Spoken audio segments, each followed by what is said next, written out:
instantly seizing the center and opening diagonals for both queen and bishop signals, an immediate ambition for active piece play. Opening up diagonals for the queen and king's bishop immediately contests central space. Nabbing the central pawn's defense, this knight prepares for potential kingside castling and aims to pressure black's central pawn. This develops a piece, contesting the center and preparing for further pawn advances with good central influence. Instantly, white's bishop eyes the weakened f7 pawn, creating a crucial diagonal threat and preparing for swift kingside action. Developing this bishop symmetrically mirrors white's bishop, eyeing the vulnerable f2 square and preparing for potential queenside castling. Preparing d4 to seize central space, this pawn push subtly supports a future queenside expansion. Developing knights toward the center creates dynamic tension and prepares for potential pawn breaks or piece exchanges. Opening the center, white aggressively challenges black's central presence and seeks to exploit the pawn chain. Recapturing opens the d-file and initiates a dynamic pawn exchange, inviting immediate tactical skirmishes and a more open game ahead. Opening the c-file offers a direct route to control central space, potentially pressuring black's queenside development if they're not vigilant. Challenging the central pawn structure with a check, black forces a decision from white's bishop, disrupting its currently comfortable diagonal and potentially opening lines for further piece activity. Asserting central influence with knight development, white strategically redirects the game's flow and prepares for further queenside expansion, aiming to cramp black's maneuvering options while simultaneously reinforcing the d4 pawn. Unleashing a tactical storm, capturing the e4 pawn injects immediate tension, forcing white to confront this bold pawn grab head-on. The knight's penetration opens new lines and challenges white's central control, creating a complex web of possibilities that requires precise calculation. Castling here immediately solidifies white's king and prepares to connect the rooks, a crucial step in achieving harmony among the pieces. This aggressive pawn sacrifice by black, aiming to disrupt white's center, has inadvertently opened lines that white's developing pieces can now exploit. Observe how the queen's knight now has a clearer path to potentially influencing the d-file.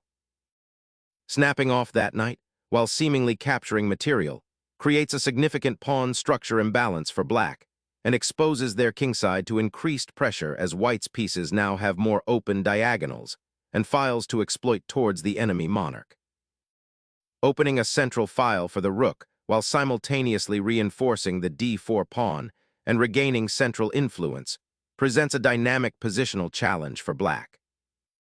Challenging the central pawn structure directly, this move aims to immediately disrupt white's bishop pair advantage and open lines for counterplay, creating dynamic imbalances where quick tactical decisions will be paramount. Unlocking a new diagonal, the bishop eyes the weak pawn on c5 and prepares to support a potential central pawn push, while simultaneously forcing black to consider the immediate threat and potential outpost for white's queenside. Recapturing the pawn immediately unravels black's pawn structure, creating doubled pawns on the c-file. This fundamentally alters the piece interplay, offering white long-term structural advantages. The queen's pawn is now isolated, and black's queenside remains underdeveloped, potentially leading to a slower but strategically potent initiative for white. Unpinning the knight and bringing the rook to the open file creates immediate pressure, aiming to exploit the slightly misplaced bishop on c4 and potentially target black's king. Black repositions the bishop to eye the central pawn structure and prepare for potential exchanges that could open up lines towards white's king. Seizing the open file after black's slightly awkward bishop placement creates an immediate centralizing pressure, aiming to dislodge the pesky knight and potentially isolate the doubled pawns on the queenside. A bold maneuver, shifting the queen to a centralized, attacking post, simultaneously threatening the rook and probing white's underdeveloped kingside. A bid for central control is established, aiming to solidify white's pawn structure and challenge black's queen, which currently enjoys a commanding position. Securing the king in the center offers immediate safety and prepares for potential pawn pushes or piece repositioning on the queenside.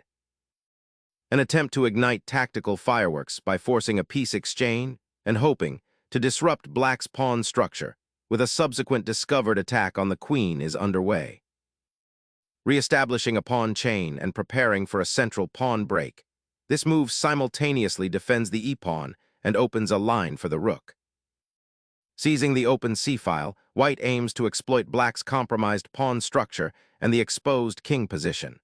This exchange disrupts black's piece coordination, potentially creating lingering weaknesses on the dark squares and setting up pressure along the newly liberated file. Sacrificing material for initiative, black ignites a dynamic struggle, aiming to disrupt white's nascent central control and exploit the exposed king. Opening the central file with the rook aims to exploit black's exposed king and potentially launch a direct assault, though it concurrently concedes the e-file's control. Sensing an opportunity to improve piece coordination and potentially create attacking chances on the kingside, black introduces the rook to the kingside skirmish. Pushing the rook to e5 creates a fascinating interplay of forces, aiming to restrict black's mobility and potentially exploit the open files that have emerged. White is asserting dominance on the 5th rank, a key strategic theater for controlling the board's core. Securing the queenside, this maneuver bolsters black's structure against white's encroaching pieces. Finally bringing the bishop back into the fray after a lengthy absence, white aims to reintegrate this piece into the battle, hoping it can contribute to defending the king's increasingly exposed position and perhaps create some pressure along the now-open central files. Unleashing an aggressive pawn storm, black aims to shatter white's kingside pawn structure and potentially open lines for attack, though this advance dramatically weakens the dark squares around their own monarch and risks overextension if not supported. Unleashing a forceful knight sacrifice to shatter black's pawn shield and expose their beleaguered monarch, white initiates a daring raid on the kingside, aiming to dismantle defenses and seize the initiative through aggressive piece play and opening up critical attacking lines. The rook sacrifices itself, a bold gamble to destabilize white's monarch and unleash dormant attacking potential, initiating a critical phase where black must seize the initiative to justify the material deficit. Liberating the bishop from its pawn chain allows for a potent diagonal assault, directly targeting the enemy king's exposed position and potentially setting up a devastating mating net. Embracing the open file, the rook now asserts dominance on the g-file, a potent threat poised to unravel white's compromised kingside structure and potentially trap the bishop. The pawn push creates a wall, aiming to restrict black's rook and potentially prepare a kingside attack, though it also opens a diagonal for black's bishop. The dark-squared bishop, having been repositioned to a defensive square, now finds a more active role, aiming to disrupt white's consolidated pawn structure and potentially threaten the exposed king.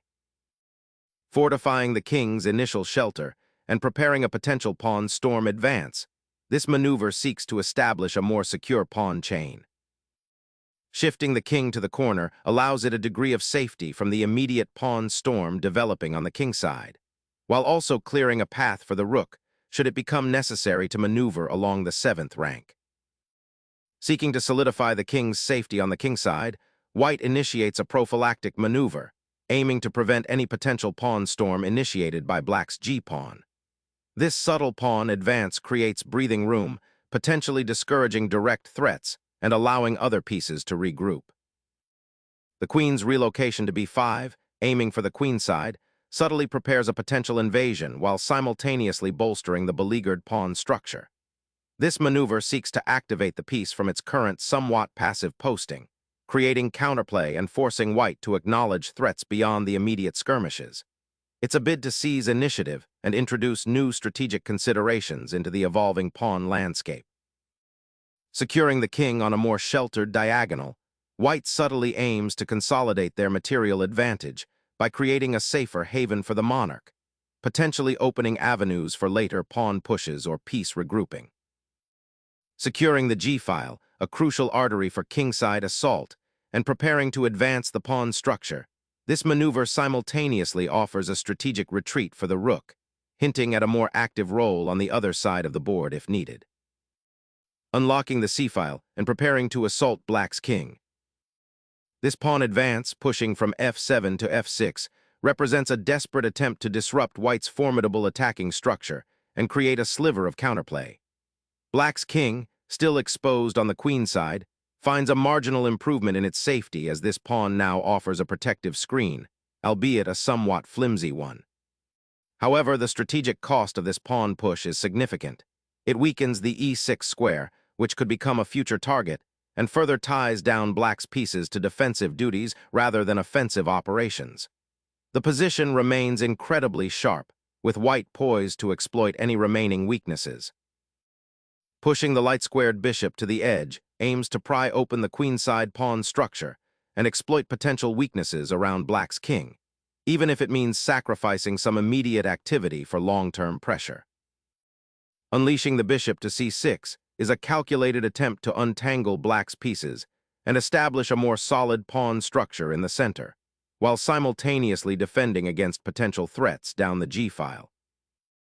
Pushing the pawn forward here aims to contest the central squares more assertively and potentially open a path for further pawn advances, but it significantly weakens the kingside pawn shield and creates a target on g4, which could be exploited if black can maneuver pieces effectively to attack it. Pivoting the queen to the center injects dynamism, threatening to exploit the semi-open g-file and potentially unravel white's pawn structure, while simultaneously seeking safer squares for its monarch as white's attack gathers momentum. The queen's repositioning now aims to pressure black's doubled pawns on the c-file and potentially offer support for a kingside initiative, a subtle shift from immediate tactical skirmishes to a more strategic build-up. Unleashing a pawn storm on the kingside, black initiates a desperate bid to dislodge white's imposing bishop battery and disrupt the fragile pawn shield protecting the white monarch. This aggressive thrust aims to exploit any positional weakness before white can solidify their advantages. Opening the g-file with this pawn thrust dramatically alters the dynamic, potentially creating a powerful attacking avenue, but also exposing your own monarch to increased scrutiny. A bold liquidation that sacrifices pawn structure for potential piece activity and an open g-file, hoping to disrupt white's central control and launch a counterattack against the king. Exposing the black king's defenses, this capture rips open the kingside pawn structure, creating immediate attacking possibilities along the now open g-file. Pushing the h-pawn like this feels like a desperate attempt to create a distraction or perhaps a new attacking avenue, but it significantly weakens the kingside pawn structure, potentially opening up lines for white's pieces later on.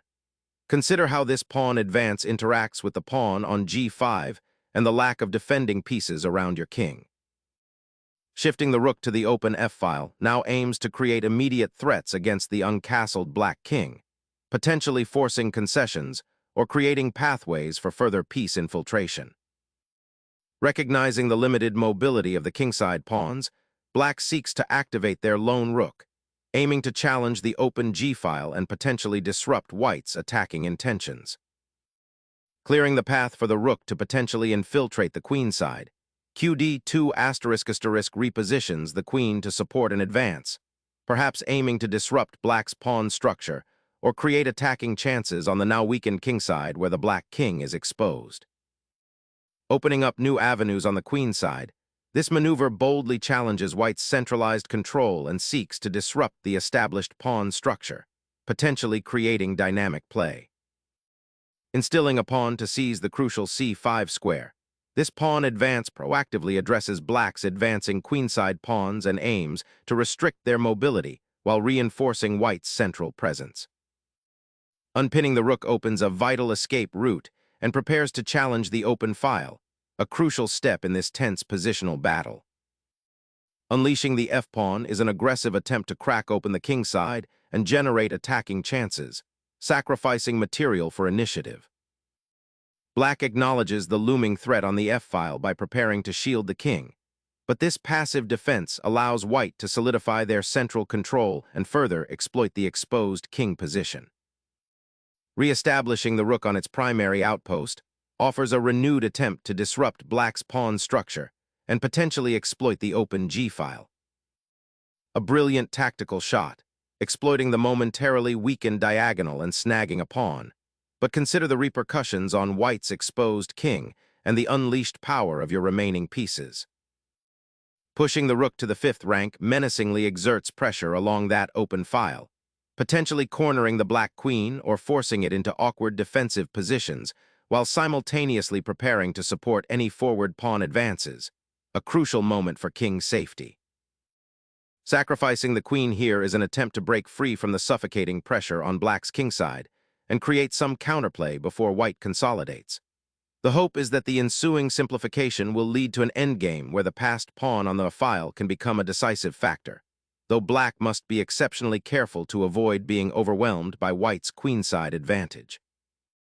Unlocking the d-file could be a game-changer here, potentially exposing black's king to a new line of attack if the pawn can advance further. Unleashing a desperate check, black seeks to disrupt white's encroaching pawn storm and potentially create counterplay, hoping to exploit the king's slightly exposed position. The king's current square, though seemingly safe behind its pawns, suddenly becomes the fulcrum of a desperate defensive struggle, forcing white to abandon attacking aspirations and prioritize immediate survival.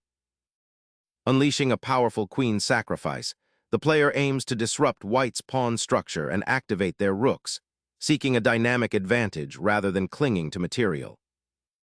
The impending forced sequence, initiated by white's capture, exploits the exposed black king and promises a swift material advantage. King exposed, the monarch scrambles for safety, but finds the diagonal swiftly closing in.